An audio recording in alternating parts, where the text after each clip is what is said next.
On behalf of St James Ethics Centre, the Wheeler Centre, the Melbourne Food and Wine Festival, The Age, the City of Melbourne and the ABC, all of whom have worked together to make this event possible, I'd like to welcome Philip Woolen.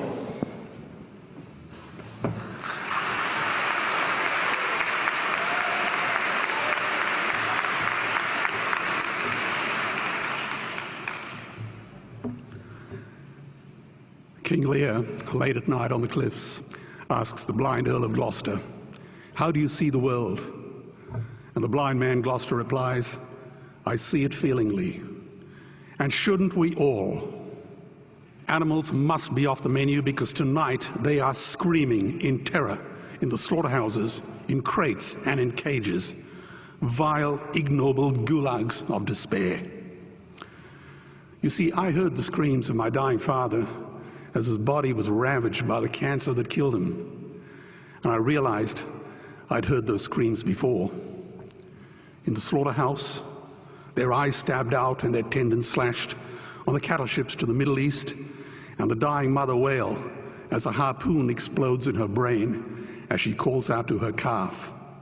Their cries were the cries of my father. And I discovered that when we suffer as equals. And in their capacity to suffer, a dog is a pig, is a bear, is a boy. Meat today is the new asbestos, more murderous than tobacco. CO2, methane and nitrous oxide from the livestock industry are killing our oceans with acidic, hypoxic dead zones. 90% of small fish are ground up into pellets to feed to livestock. Vegetarian cows today are the world's largest ocean predators. The oceans are dying in our time. By 2048, all our fisheries will be dead, the lungs and the arteries of the earth. Billions of bouncy little chicks are ground up alive simply because they are male. Only 100 billion people have ever lived. 7 billion people live today. And yet we torture and kill 2 billion sentient living beings every week. 10,000 entire species are wiped out every year because of the actions of one. And we're now facing the 6th mass extinction in cosmological history. If any other organism did this, a biologist would call them a virus. It is a crime against humanity of unimaginable proportions. But happily, the world is changing. 10 years ago, Twitter was a bird sound. www was a stuck keyboard. Cloud was in the sky. 4G was a parking space. Google was a baby's burp. Skype was a typo. And Al-Qaeda was my plumber. Victor Hugo said, "There is nothing more powerful than an idea whose time has come." Well, animal rights today is now the greatest social justice issue since the abolition of slavery. Do you know there are over 600 million vegetarians in this world? And that is bigger than the United States, England, France, Germany, Spain, Italy, Canada, Australia, New Zealand, all put together. If we were one nation, we would be bigger than the 27 nations of the European Union. Can you believe that? And despite this massive demographic footprint, we are still drowned out by the raucous hunt and shoot and killing cartels who believe that violence is the answer when it should not even be a question. Meat kills animals, kills us, and is killing our economies. Medicare has already bankrupted the United States. They will need $8 trillion invested in Treasury bills just to pay the interest, and they have precisely zero. They could shut down every school, Army, Navy, Air Force, Homeland Security, Marines, CIA, and FBI, and they still will not have the money to pay their doctor bills. And our Cornell and Harvard say that the optimum amount of meat in a healthy human diet is precisely zero. Water, as you know, is the new oil. Nations will soon be going to war for it. Underground aquifers that took millions of years to fill are now running dry. It takes 50,000 liters of precious drinking water to make 1 kilo of beef. Today, 1 billion people are hungry. 20 million people will die from malnutrition. Cutting meat by only 10% will feed 100 million people, and eliminating meat will end starvation forever. If everyone ate a Western diet, we would need 2 planet Earths to feed us. We've only got one, and she is dying. Greenhouse gas emissions from livestock is 50% greater than transport, as Peter said. Cars, trains, buses, ships, lorries, the whole lot. And as I travel around the world, I see poor countries who sell their grain to the West while their own children starve in their arms. And the West feeds it to livestock so we can eat a steak? Am I the only one who sees this as a crime?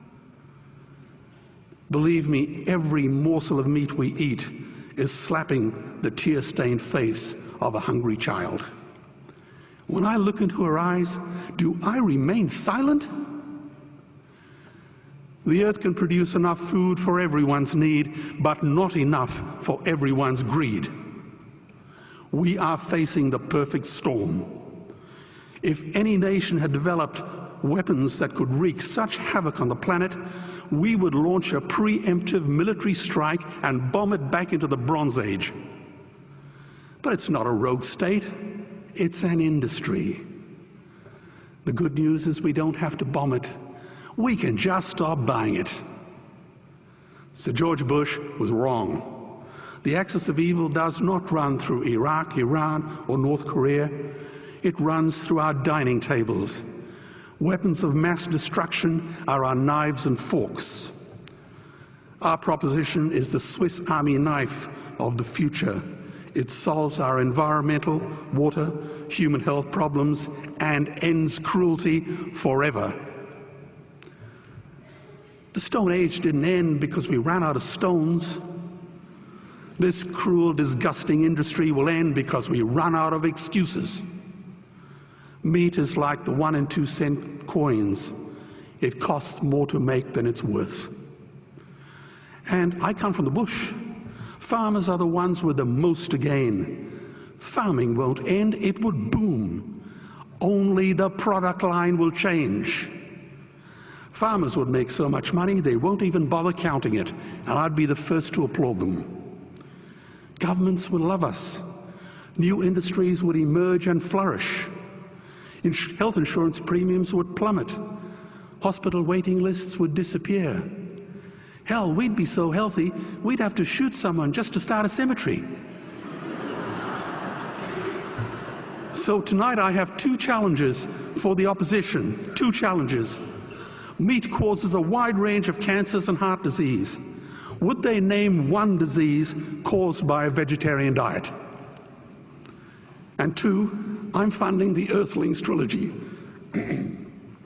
If the opposition is so sure of their ground, I challenge them to send a copy of the Earthlings DVD to all their colleagues and all their customers. Go on, I dare you.